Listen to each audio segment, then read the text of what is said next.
abramos nuestra Biblia en el libro de los Filipenses. Vamos a leer en el capítulo número 3,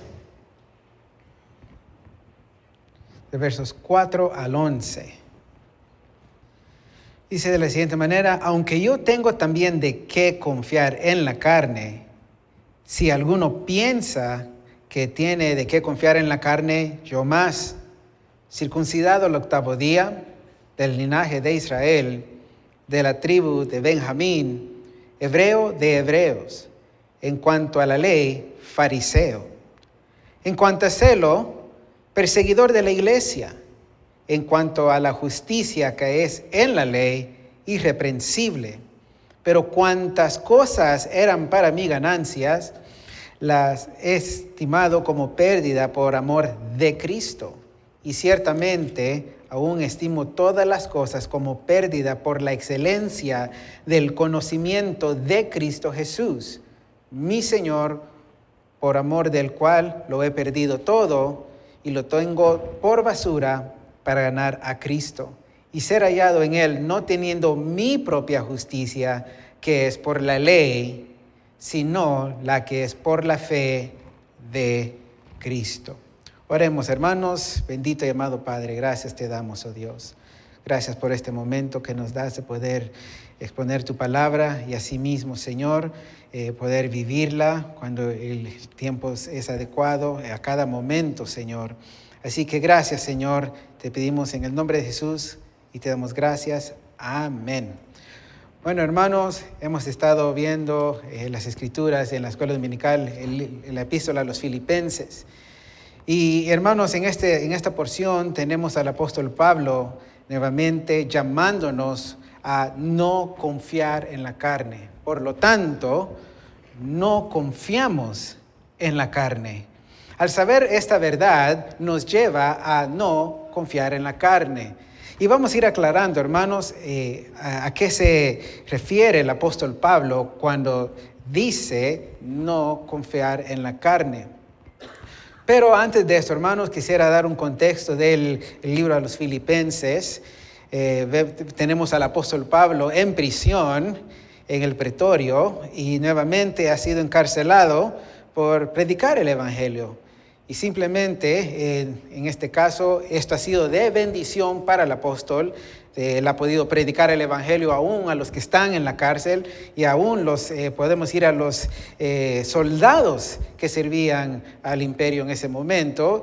Y él dice que muchos han llegado a conocer a Cristo.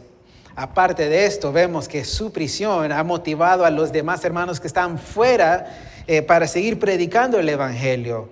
Esto lo vemos en el capítulo 1, versos 20 y 21, donde él dice que nuevamente al final del todo no sabe qué va a suceder, aunque él espera que el Señor lo libere, pero al final dice, si aquí permanezco y aquí fallezco, Dios será glorificado. Y es interesante, hermanos, cómo el apóstol Pablo ha llegado a entender que aún ser liberado es, sí, de parte de Dios, pero también el permanecer en la cárcel también es de parte de Dios. Y siendo esto de parte de Dios, el apóstol Pablo ha llegado a entender que Dios de igual manera se iba a glorificar. Y en este caso, el apóstol Pablo, sabiendo si es que queda en cárcel, dice, puede ser que aquí muera. Y está bien. Puede ser que salga y viva, o puede ser que me quede aquí y muera. Al final es lo mismo, porque para mí el vivir es Cristo y el morir ganancia. Así que vemos cómo el apóstol Pablo, hermanos, le hace entender o quiere hacerle entender a los filipenses que no importando la situación en que se encuentran, deben de tener siempre esa confianza y esa seguridad que Dios tiene todo bajo control, que es la voluntad de Él, ya sea que salga y asimismo o que quede en la cárcel.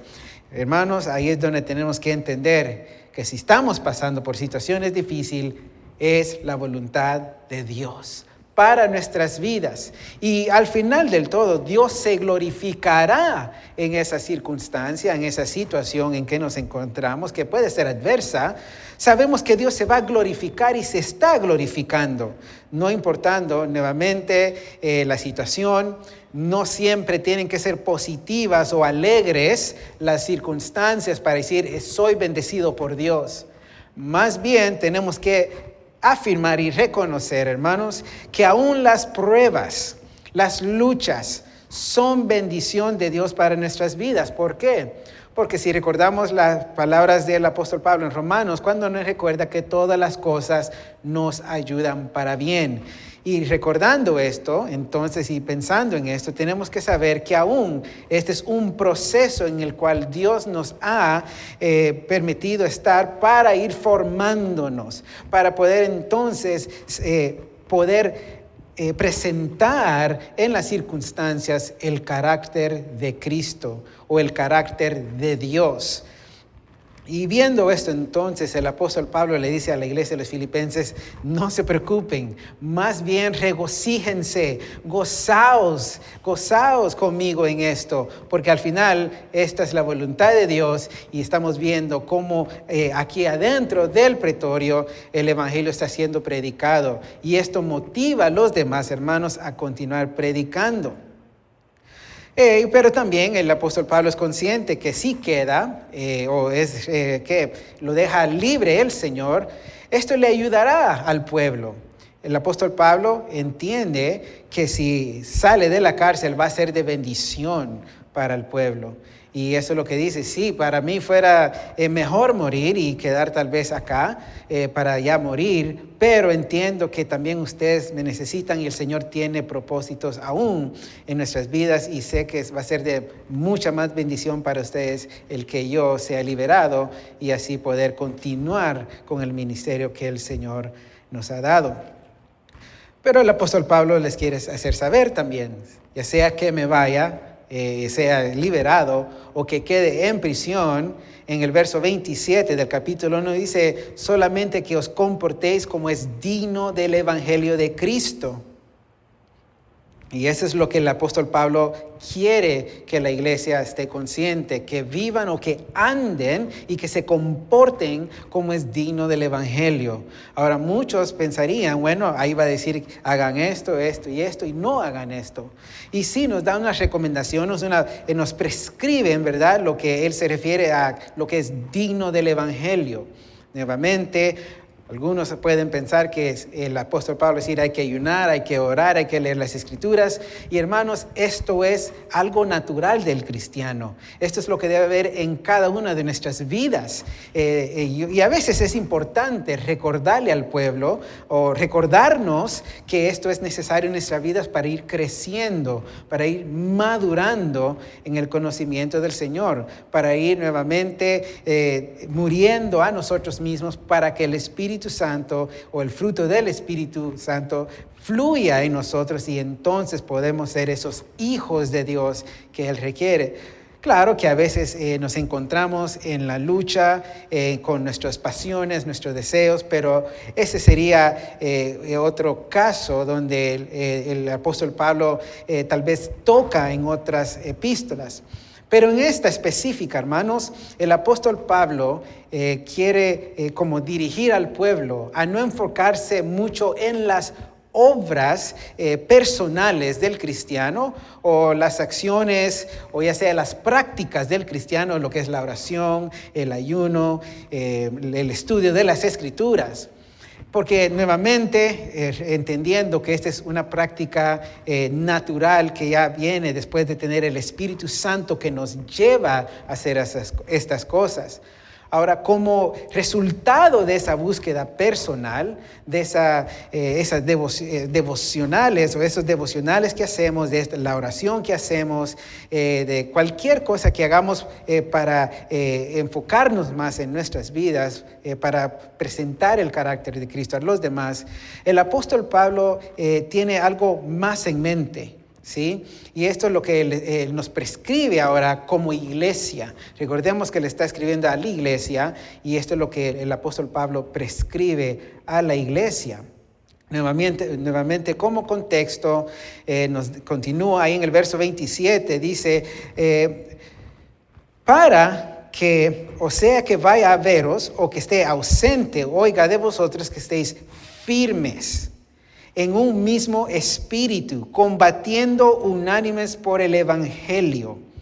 Así que la idea del apóstol Pablo es, sí, a pesar de las prácticas cristianas, de leer las escrituras, de la oración, de vivir una vida de piedad personal, también el enfoque del apóstol Pablo es que dentro de la iglesia haya unidad.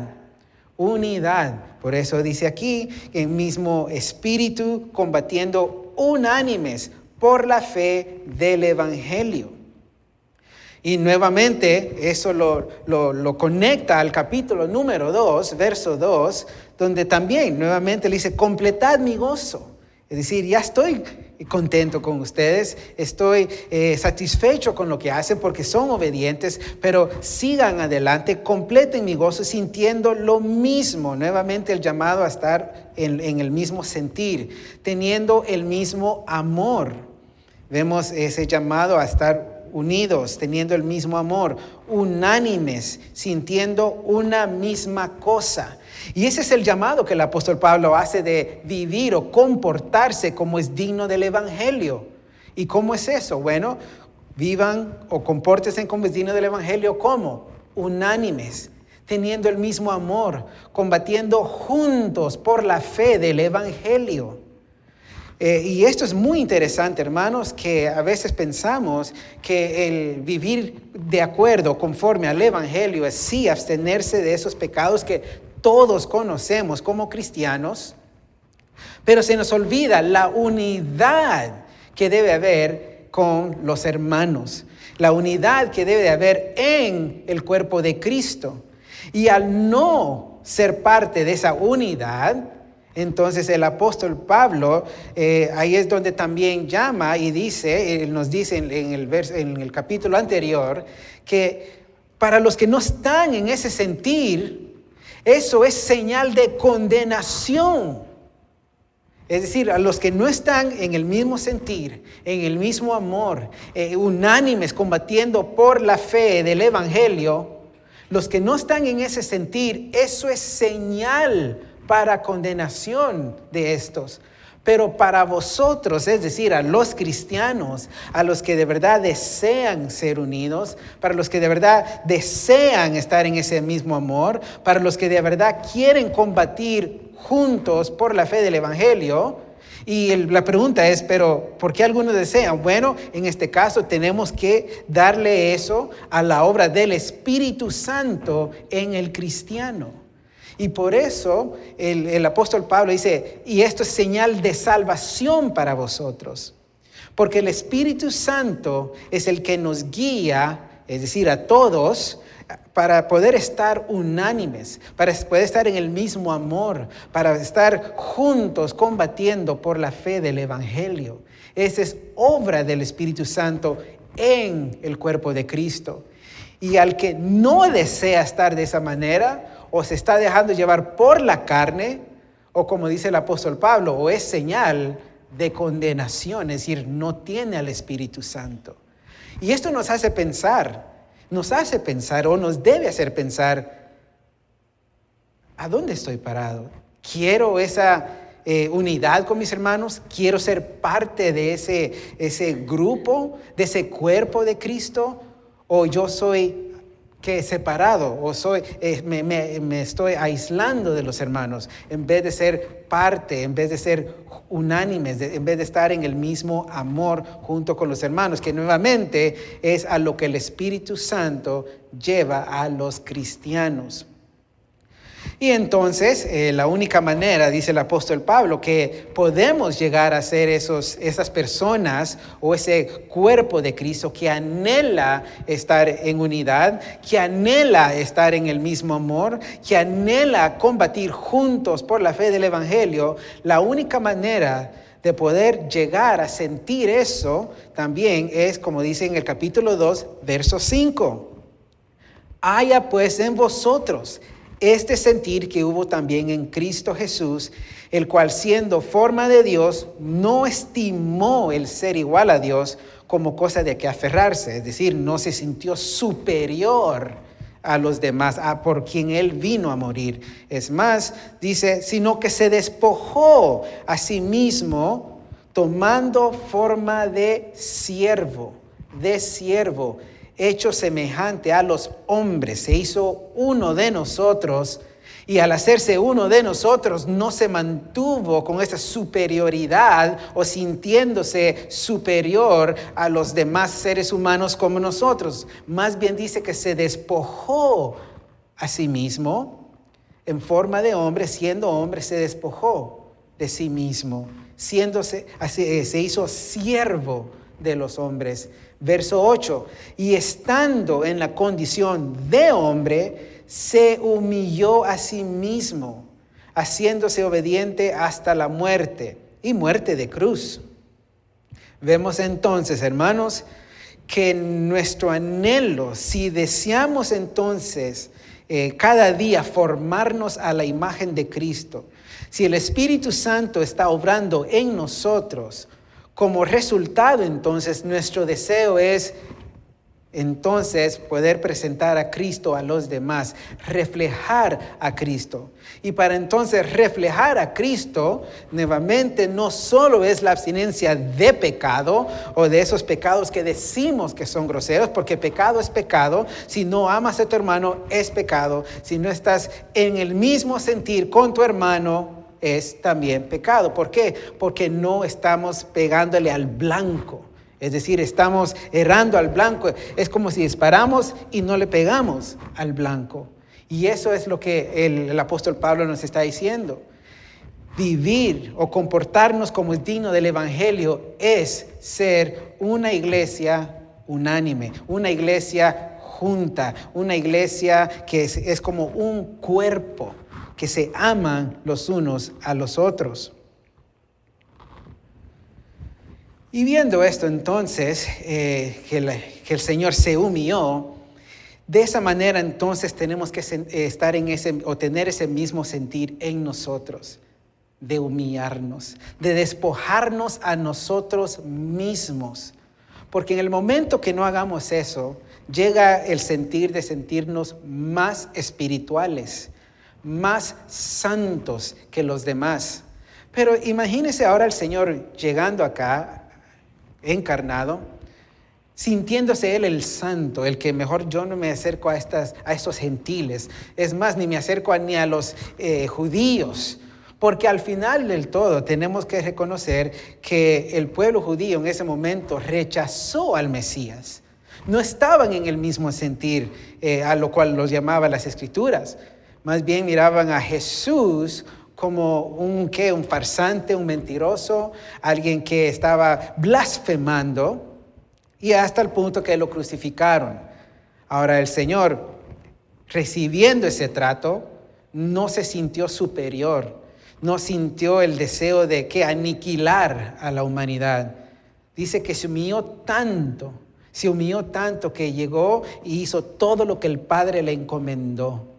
Ahora el Padre nos llama a nosotros ser de esa misma manera humildes, de poder entonces, tomar las ofensas, tomar las faltas de los más hermanos, del prójimo, y dejar que el Señor haga su obra con ellos. Y no nosotros nuevamente tomar el trono del Señor y juzgar al prójimo. No es de nosotros juzgar al hermano, más bien nos tenemos que humillar y servirles a cada uno de los hermanos. Y esa es la manera que el apóstol Pablo nos dice, así es como se llega a la unidad, teniendo ese sentir que hubo también en Cristo. Y nuevamente ahí es donde vemos que nos llama también a ser luminares en medio de esta generación de oscuridad, pero para eso tenemos que nuevamente reflejar el carácter de Cristo. En el verso 12 dice, por tanto, amados míos, como siempre habéis obedecido, no como en mi presencia solamente, sino mucho más ahora en mi ausencia. Ocupaos en vuestra salvación con temor y temblor, porque Dios es el que en vosotros produce así el querer como el hacer por su buena voluntad. Entonces vemos que el Señor es el que pone el querer, el hacer en nosotros para entonces poder llegar a tener ese sentir que hubo en Cristo. No es una virtud del hombre natural. El hombre natural nuevamente saca lo que es el orgullo, saca la ira, la impaciencia, todo lo que usted sabe nuevamente de la manera que no debe actuar con el prójimo.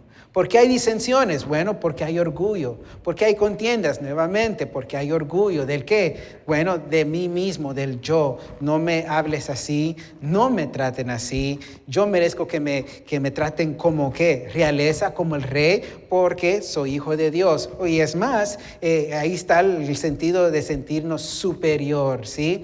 Que no podemos soportar la ofensa, no podemos poner la mejilla cuando nuevamente somos ofendidos. ¿Qué sucede por lo general? A veces somos ofendidos y en vez de poner la mejilla, en vez de tomar la ofensa y tal vez hablar o con una respuesta blándida o una respuesta suave, el cual puede hacer que el hermano también se calme, también nosotros nos ponemos en el mismo nivel diciendo, bueno, si tú me dices una, yo te digo dos. Y si me dices dos, bueno, yo te doy cuatro y así sucesivamente, porque no hay humildad. Y ahí por eso el apóstol Pablo dice que haya en vosotros el sentir que hubo en Cristo. Y nos da nuevamente lo que el Señor hizo. Verso 14 de ese capítulo dice, haced todo entonces sin murmuraciones y contiendas.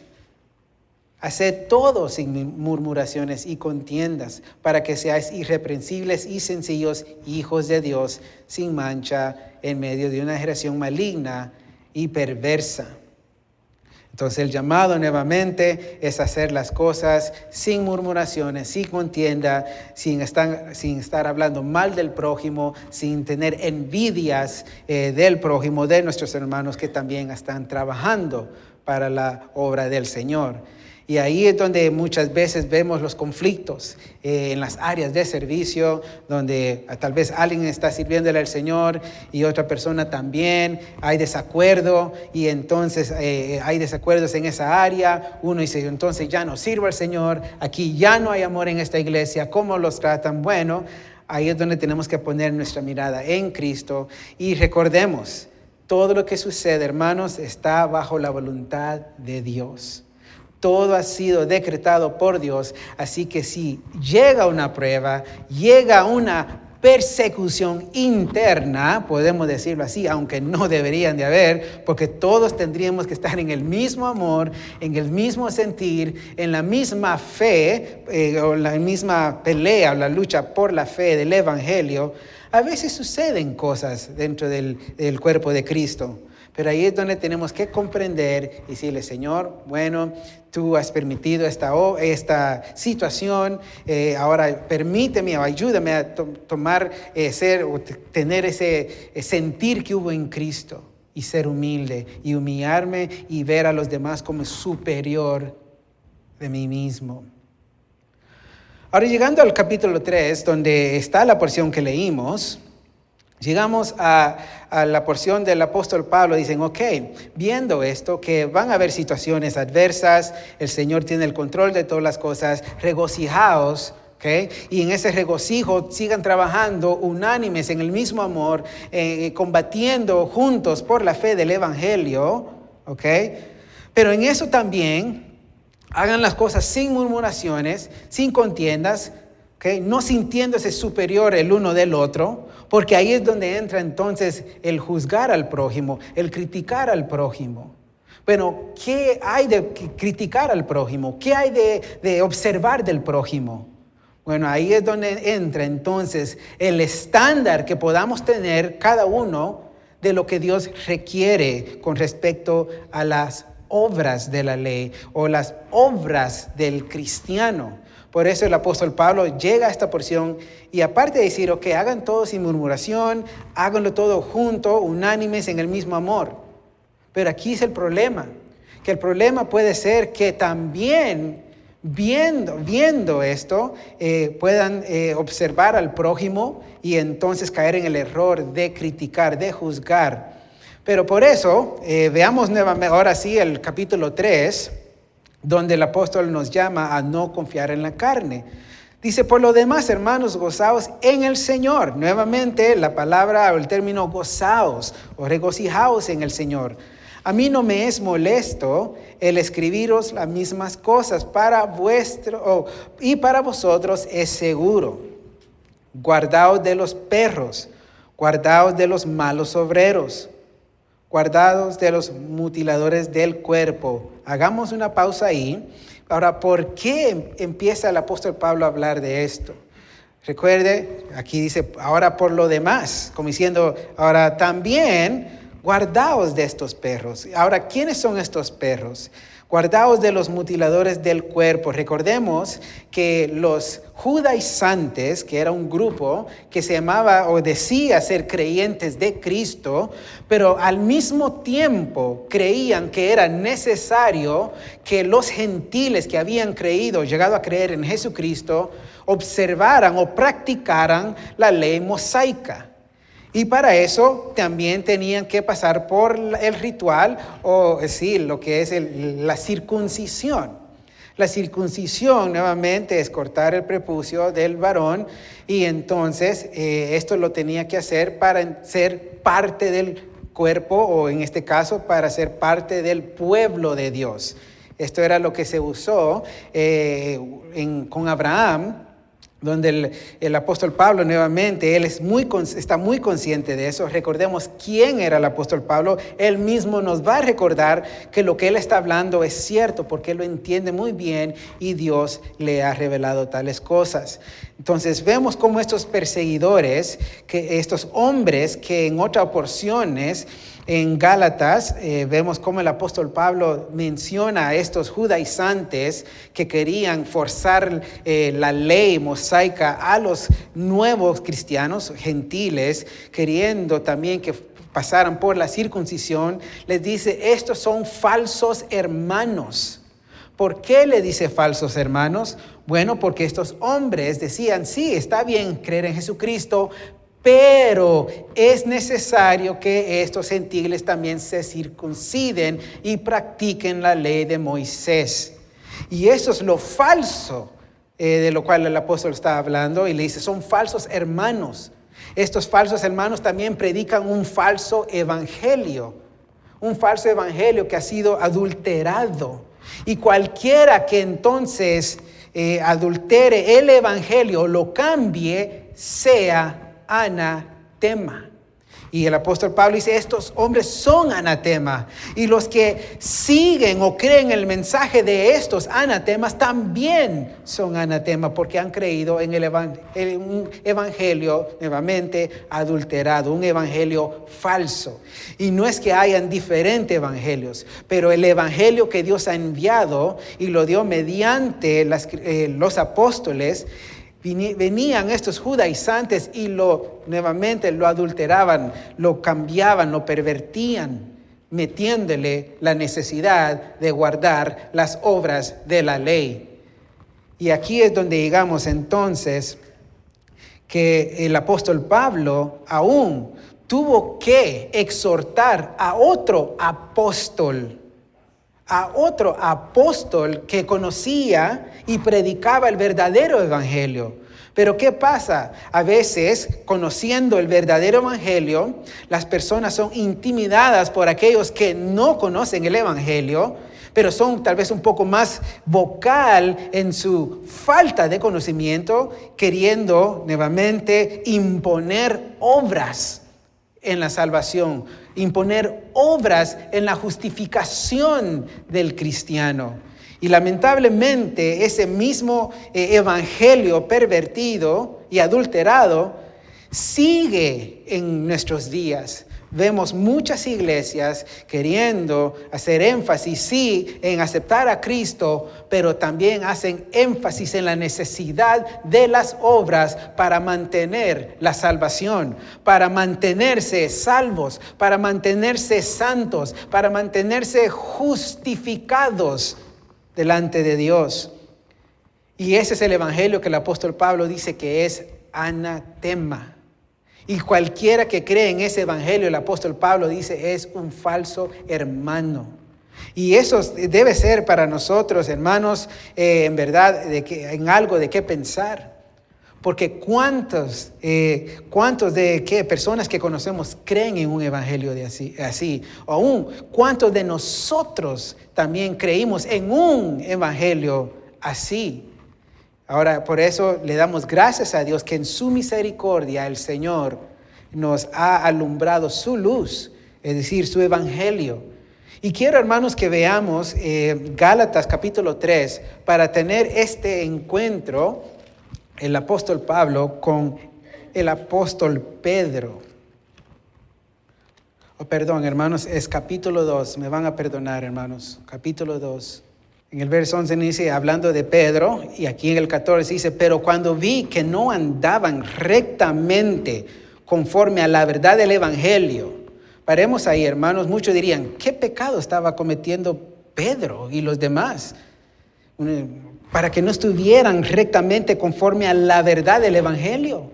Bueno, veamos, hermanos, dije a Pedro delante de todos, si tú siendo judío vives como los gentiles, es decir, ya no practicando la ley mosaica, y no como judío, ¿por qué obligas a los gentiles a judaizar? Nosotros, es decir, Pablo y Pedro y los judíos que estaban ahí, judíos de nacimiento y no pecadores entre los gentiles, sabiendo que el hombre no es justificado por las obras de la ley, sino por la fe de Jesucristo, nosotros también hemos creído en Jesucristo para ser justificados por la fe de Cristo y no por las obras de la ley, por cuanto por las obras de la ley nadie será justificado. Ahora, en caso si algunos de estos oponentes, regresando a Filipenses y viendo este ejemplo de cómo el apóstol Pablo defendía la verdad del evangelio. Y no es necesario reprender a alguien solamente cuando está viviendo o está cometiendo un pecado, a los cuales nosotros estamos acostumbrados a decir pecado. El apóstol Pablo también exhortaba el pecado de este hombre, del apóstol Pedro, o la falta, si le quiere llamar, y no pecado, pero es pecado, porque no le dio al blanco, de no ser consistente con el evangelio, de no vivir conforme a la verdad del evangelio, es decir, de estar juntos, unánimes, en el mismo amor, juntos combatiendo el evangelio. ¿Qué hizo?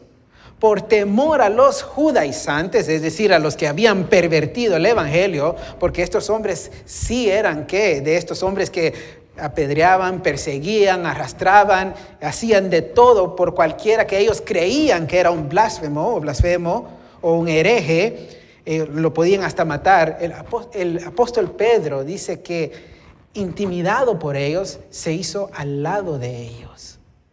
Y empezó, sí, a ver mal a los gentiles, es decir, a los que ya habían sido santificados, a los que habían sido justificados, a los que habían sido emblanquecidas sus ropas, sin mancha, sin arruga, y los empezó a ver mal. Y se separó de ellos. ¿Por qué? Porque Pedro había regresado a creer que era por obras, o por lo menos para que no lo persiguieran a él. Pero por eso el apóstol Pablo dice, tuve que afrentarlo, exhortarlo en frente de todos por su hipocresía. Hipocresía se le puede decir a alguien cuando conoce el verdadero evangelio, pero por la influencia o el miedo que tiene de aquel que es bien vocal para hablar el evangelio pervertido y adulterado, calla y mejor dice, ok, es cierto, no voy a refutar lo que ellos dicen, más bien voy a callar y voy a criticarle al hermano también. Esto es hipocresía. Porque el que conoce el verdadero evangelio, que no es por obras para que nadie se gloríe, se para y firme y dice, no metas ninguna obra, porque dice que es solamente por la fe en Cristo que somos salvos, que somos justificados, que somos santificados, que somos vistos como perfectos delante de Dios. Así que ahí es donde, claro, muchos tal vez tendrían el temor de hacerlo. El apóstol Pablo no. Lo hizo aún con el apóstol Pedro, viendo que el apóstol Pedro no estaba siendo consistente con la verdad del evangelio. Así que podemos decir, hermanos, que ahora si estos hombres, estos judaizantes, podían reclamarle al apóstol Pablo como diciendo, bueno, tú dices y hablas así porque no tienes lo que nosotros tenemos. No eres judío como nosotros, ahora te has hecho de otra cosa. Bueno, el apóstol Pablo aquí entra entonces en el verso número 3, ya en el capítulo 3, verso 3, dice, guardaos de estos mutiladores del cuerpo, esta gente que quiere circuncidar. Él hace una exageración, un sarcasmo, diciendo, estas personas son mutiladores del cuerpo.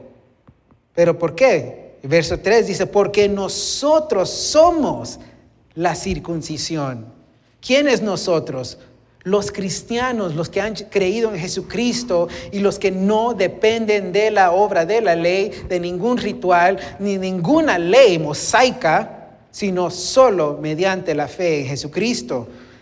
Dice, porque nosotros somos la circuncisión. Esa circuncisión no fue hecha a mano, no fue hecha a un 8º día, como vamos a ver. Ese fue hecho por Dios en el momento que creímos. Y ahí entonces la circuncisión es sinónimo a la regeneración, es decir, al nuevo nacimiento, porque en ese momento es que el Señor o Dios circuncidó nuestro corazón.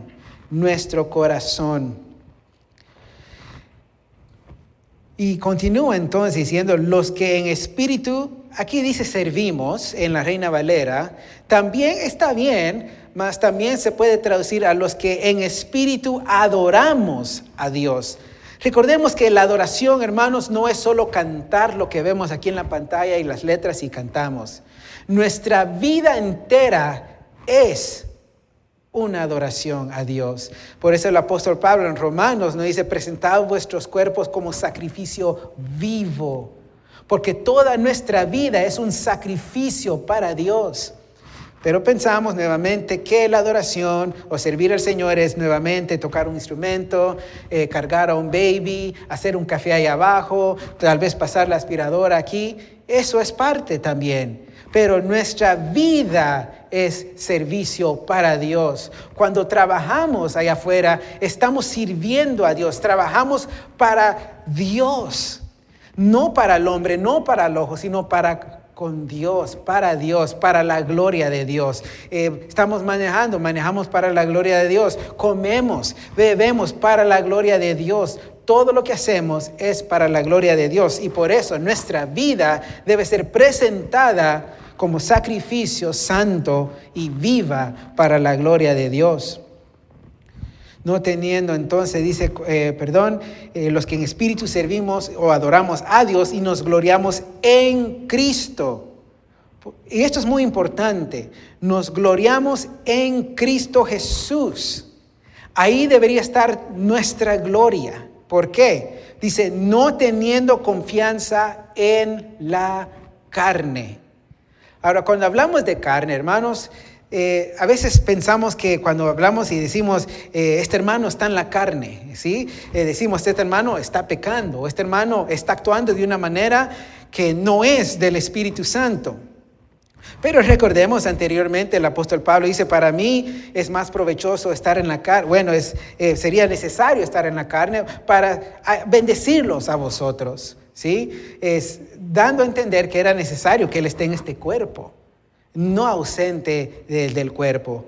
Entonces vemos el uso de esta palabra carne, este término carne, de muchas maneras, que puede significar, sí, los deseos de la carne, son, por ejemplo, adulterio, fornicación, ira, que contiendas, etc. Ahora, esos son deseos de la carne. Son deseos ¿de qué? De nuestro pecado, el deseo de lo que es nuestra naturaleza pecaminosa. Y también se puede ver de esta manera. Pero en este caso, hermanos, cuando dice no teniendo confianza en la carne, está hablando de no tener confianza en ninguna obra que nosotros podamos hacer para agradar a Dios. No confiamos en nuestras obras. No confiamos en ninguno de nuestros esfuerzos para agradar a Dios. Por eso dice, servimos a Dios y nos gloriamos en Cristo Jesús, no teniendo confianza en la carne. Ahora, alguien puede decir, no, bueno, ¿cómo llegas a esa conclusión? Veamos el contexto y continuemos con el verso número 4. Aunque dice, aunque yo tengo también de qué confiar en la carne, si alguno piensa que tiene de qué confiar en la carne, yo más.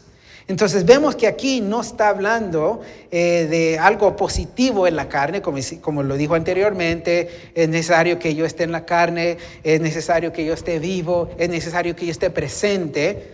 Pero aquí lo está haciendo ya de una manera negativa. No confiamos en la carne, no podemos confiar en la carne, no hay nada bueno en la carne. En este caso, no hay nada bueno en nuestras obras, en nuestros esfuerzos humanos que queramos tener puntos o agradar a Dios. Pero si alguien, es decir, los judaizantes, si alguien quiere gloriarse en la carne, yo más, dice el apóstol Pablo, yo más. Yo estoy en el mismo nivel que ustedes y es más.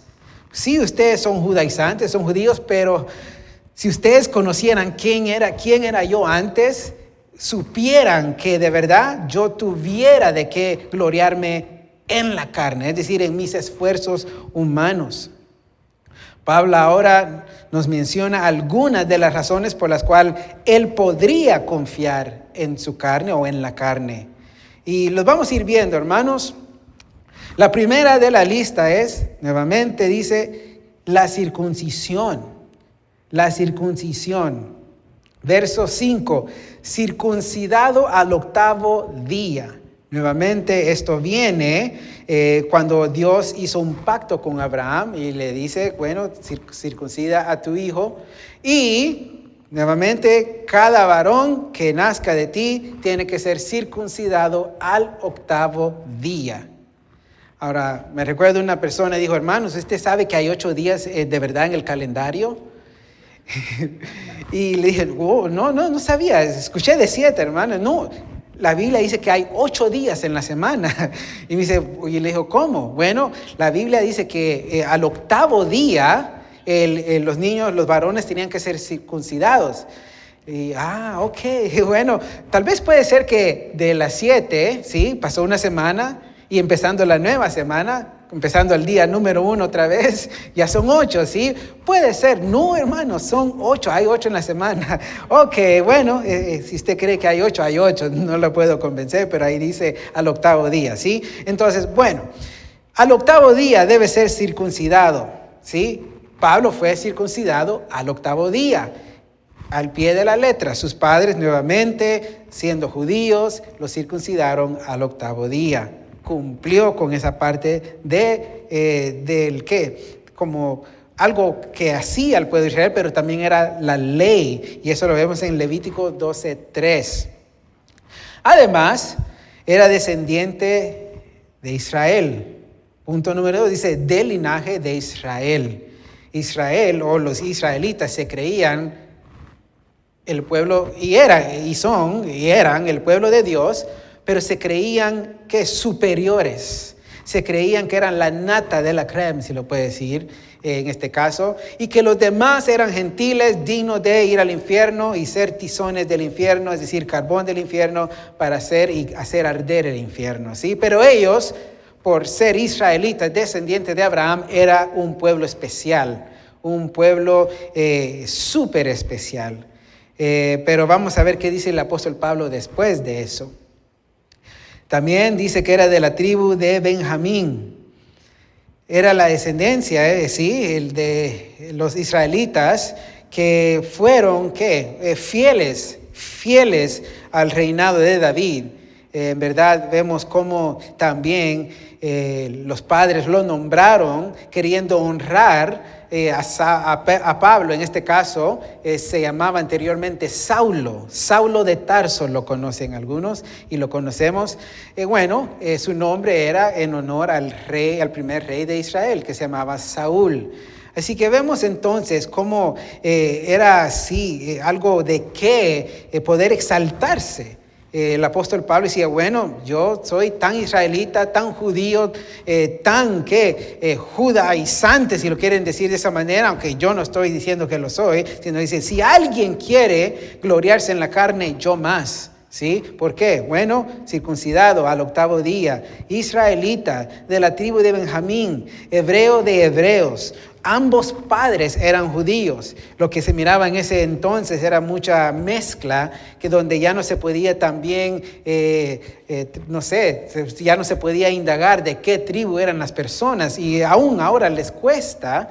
La única tal vez que pueden decir, la de Judá, y también lo que está ahí de Benjamín, él puede decir, yo sé que soy del linaje de Benjamín. Y pueden decir algunos, no, también está la de Leví. Algunos dicen, nosotros somos levitas, somos sacerdotes, y los sacerdotes son los músicos. No, los sacerdotes no son los músicos. Todos somos sacerdotes en Cristo, y Él es el sumo sacerdote de la iglesia. Así que vemos entonces, él se estaba buscando en qué gloriarse, así como los demás. No es que él está diciendo, yo creo esto, sino por querer comprobarle a estos hombres que miren, si alguien tiene que gloriarse sería yo, ¿verdad? Pero vamos a ir viendo a donde él quiere llegar. Del linaje de Israel, de la tribu de Benjamín, hebreo de hebreos, en cuanto a la ley, y aquí es donde entra algo muy importante para nosotros, porque yo creo que ninguno de nosotros va a empezar a decir, yo soy israelita de la tribu de Benjamín, ¿ya? Y va a empezar a usar, no, yo creo que todos entendemos de quiénes venimos, pero aquí es donde entra para nosotros. En cuanto a la ley, ya entra lo moral.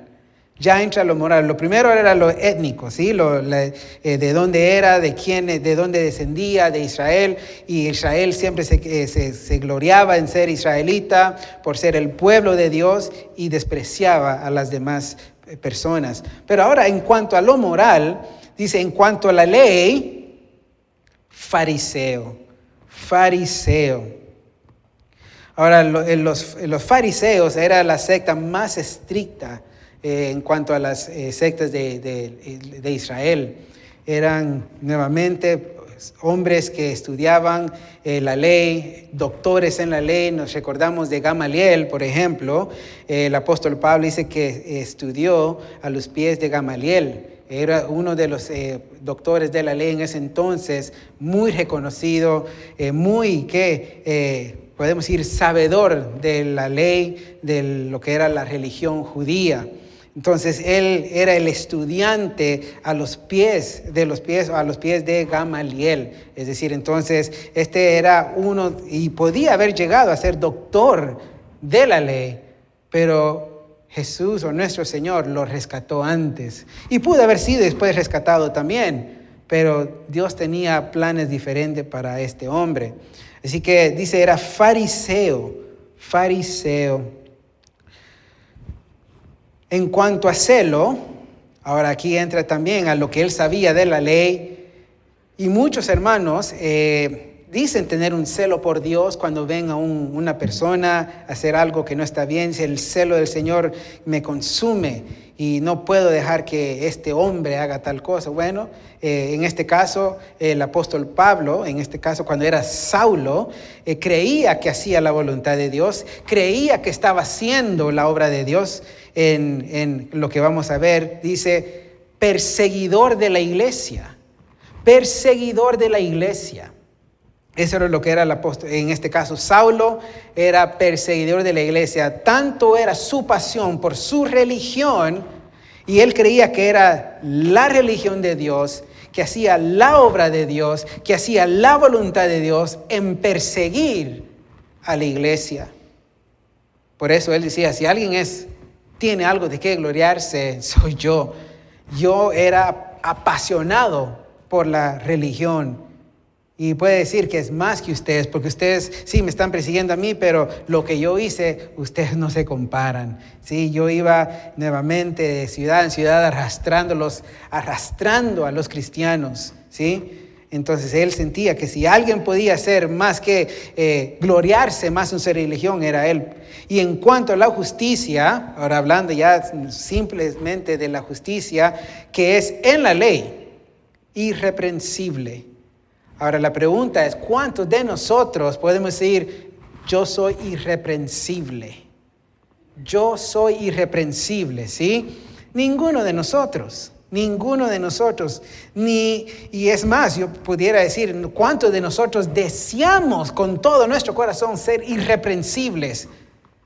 Yo creo que no está en nuestra psique, no está en nuestra mente el ir por eso. Y está bien y es bueno, porque tenemos que entender que no lo vamos a alcanzar. Somos de carne, estamos en este cuerpo de pecado y vamos a fallar. Y ahí es donde tenemos que apelar a la gracia y misericordia de Dios. Pero estos hombres, no comprendiendo la misericordia, no entendiendo la gracia de Dios, se esforzaban hasta lo máximo queriendo agradar a Dios. Y aún así el apóstol Pablo le dijo a Pedro en Gálatas, si se acuerdan, nosotros siendo judíos, sabemos que no podemos ser justificados por ninguna obra de la ley. Y tú siendo así, sabiendo esto, ¿quieres hacer que los gentiles se circunciden, que se hagan judíos? Cuando nosotros también, siendo judíos, tenemos que creer en Cristo solamente para ser justificados. Y de todo esto, entonces, el apóstol Pablo pone como su resumen. Y bueno, esto, si se quieren gloriar en la carne, bueno, aquí está mi portfolio. ¿Sí? ¿Cuántos de ustedes se pueden comparar a esto? ¿Cuántos de ustedes pueden ser igual a esto? Si alguien, por eso dice, si alguien tiene de qué confiarse en la carne, yo más. Él sabía que era ser judío. Él sabía que era ser fariseo, hebreo de hebreo. Y él observaba cómo estaba el movimiento. Él escuchaba quién era el otro Saulo, ¿sí? Cuando él paró de ser Saulo. ¿Sí? Él se convirtió y tuvo que haber escuchado, hay un nuevo Saulo, ¿sí? Este era el que le sigue a Saulo de los judíos, que ahora va a empezar a perseguir a los cristianos también. Y él miraba, no, tampoco, yo siento que no se comparan, miren mi portfolio. Yo soy y tengo más de qué gloriarme. Pero ¿saben qué? Ahora veamos el verso número 7. Y aquí esto es maravilloso, hermanos, porque si alguien cree que es más justo que alguien, si alguien se siente más santo que alguien, o más santo que los demás, más justo que los demás, más sin mancha que los demás, lo queremos traer nuevamente a la tierra, ¿sí? Queremos que se recuerde que está en una silla, que está en medio de pecadores y usted también está ahí. Ok, ¿qué dice el verso número 7? Pero cuantas cosas eran para mi ganancia, era todo el judaísmo, para él eran ganancia. Recordemos, están en su religión y para ellos eso es la verdad. Las he estimado como pérdida por amor de Cristo. Ahora, ¿qué prefieren? ¿Obtener la justicia por esa rigidez de la ley? ¿O porque Cristo nos amó y por eso se entregó?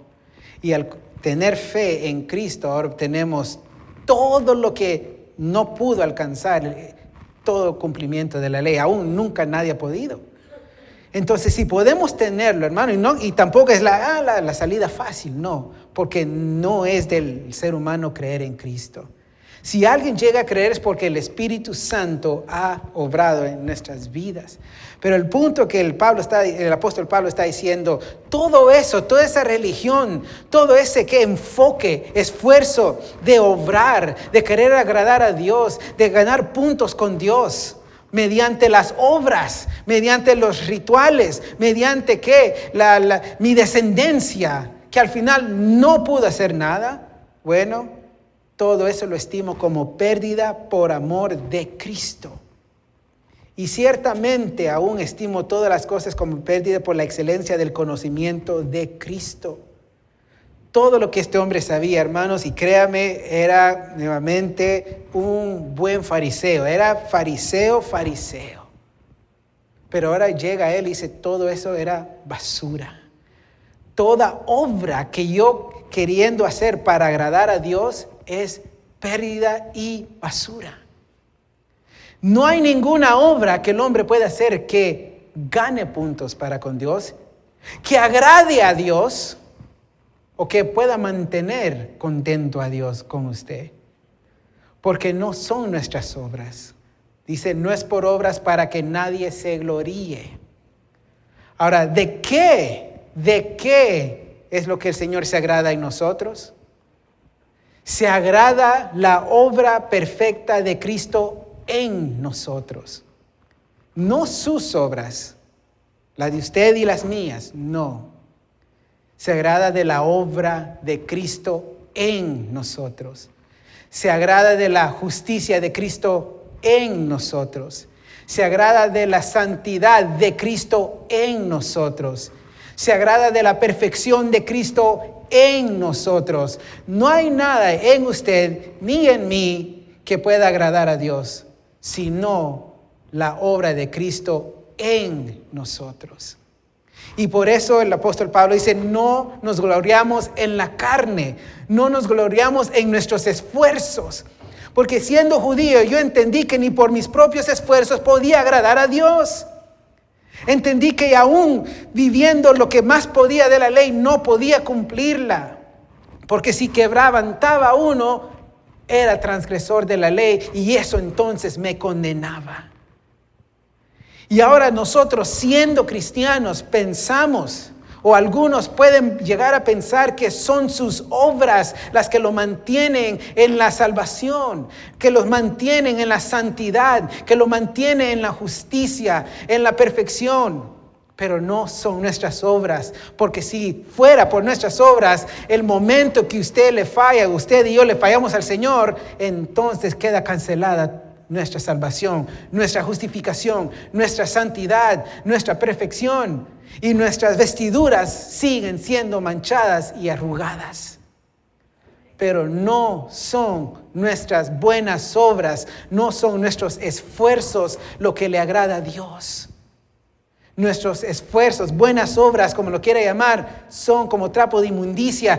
Pero lo que nos hace bueno ahora es la justicia de Cristo. La buena obra de Cristo acreditada a nosotros hacen que nuestras obras sean buenas. Porque fueron preparadas desde antes de la fundación del mundo por Dios para que viviésemos en ellas. No son nuestras. No es virtud de nosotros. Nosotros no tenemos nada de qué gloriarnos. Y el llamado entonces, hermanos, es no tengamos un concepto más grande de nosotros mismos. No condene a su prójimo. No critique a su hermano. Más bien el llamado del apóstol Pablo en la epístola a los Filipenses es, a pesar de todo eso, hermanos, permanezcamos unidos, amándonos los unos a los otros. No enfocándonos en las obras. Sin ninguna obra nos ha podido justificar delante de Dios. Y por eso él mismo exhortó al apóstol Pedro diciendo, tú mismo sabes que no son las obras, que por ninguna obra de la ley el hombre será justificado. Ahora ya siendo justificados, no crean que sus buenas obras los mantienen justificados. Es la fidelidad de Dios. Y muchos hermanos, yo sé que a veces les pueden tal vez tener un momento de pensar, y bueno, ¿qué está diciendo el hermano? ¿Que no son importantes las buenas obras? No estoy diciendo eso. Las buenas obras son un resultado de tener al Espíritu Santo. Obramos para bien, no para salvación, sino porque ya somos salvos. Pero no crean que sus obras son mejor que de otros hermanos. No crean que porque usted se porta bien y el hermano se portó mal por un momento, hizo algo, que él no es santo, que él no es justo, que él no es justificado. Cuando usted le falla al Señor, usted también sigue siendo justo, siendo justificado, sigue siendo perfecto, pero no fue por usted mismo. En esto quiero terminar, hermano, quiero acabar con esto. Esto nos lleve a contemplar y exaltar y adorar a Dios por su gracia, por su fidelidad. Este no es un llamado a ustedes pequen como quieran, igual son justos. No. La Biblia es clara que tenemos que apartarnos del pecado, huir del pecado, ser hijos obedientes, pero eso debería ser una práctica natural del cristiano por el Espíritu Santo. Pero en cuanto a las obras, hermanos, ahí es donde apelamos y decimos, toda la gloria es para Dios. Toda la gloria es para el Hijo amado, quien murió por cada uno de nosotros, que su sangre nos redimió, su justicia nos justificó. Y ahí es donde entonces, hermanos, deberíamos cerrar nuestros ojos y decirle, gracias, oh Dios, porque a pesar de mis faltas, a pesar que soy imperfecto, a pesar que continúo en este cuerpo de pecado que te ofende, te deshonra, tú eres fiel. Eres fiel en que continúa la justicia de tu Hijo. Permanece la santidad de tu Hijo amado. Permanece la perfección de tu Hijo amado sobre mí. Y eso es en lo que nos gloriamos. Todo cristiano se debe de gloriar en la obra de Cristo en nosotros. No en sus buenas obras, ni en sus malas. No diga aquí ya soy tizón del infierno, ya soy condenado. No. Esa es la seguridad de nuestra salvación, que Dios es fiel. Que Dios es fiel. Y sus misericordias son nuevas para nosotros cada mañana. Así que, hermanos, en esta tarde le pido que cerremos nuestros ojos, meditemos en el llamado de ser esa iglesia unida, unánimes, en el mismo sentir, en el mismo amor, no viendo las faltas del uno y del otro, porque al final lo que Dios aún ve en nosotros es la justicia de Cristo. Pero el llamado sigue y continúa siendo que seamos hijos obedientes, obrando para bien, obrando como hijos de Dios. Pero que en el momento que alguien cometa una falta o usted mismo, la fidelidad de Dios y su misericordia continúan con nosotros. Y ese es el Padre que nos ama y es el Padre que ha hecho todo por nuestra salvación. Bendito y amado Padre, te damos gracias, oh Dios. Gracias por tu fidelidad. Gracias por tu misericordia y tu gracia que no merecemos. Ayúdanos, Señor, a ser esa iglesia siempre unánime, esa iglesia unida, esa iglesia que combate por la fe del Evangelio. Y a pesar de nuestras faltas y diferencias entre los hermanos y el prójimo, Señor, ayúdanos a no enfocarnos en eso. Porque si tú mismo, Señor, ves a nuestros hermanos con la justicia de Cristo, con la santidad de tu Hijo, con la perfección de tu amado, así debemos de vernos los unos a los otros siempre, oh Dios. Así que te damos gracias en el nombre de nuestro Señor Jesucristo, nuestro Señor y nuestro Salvador. Amén.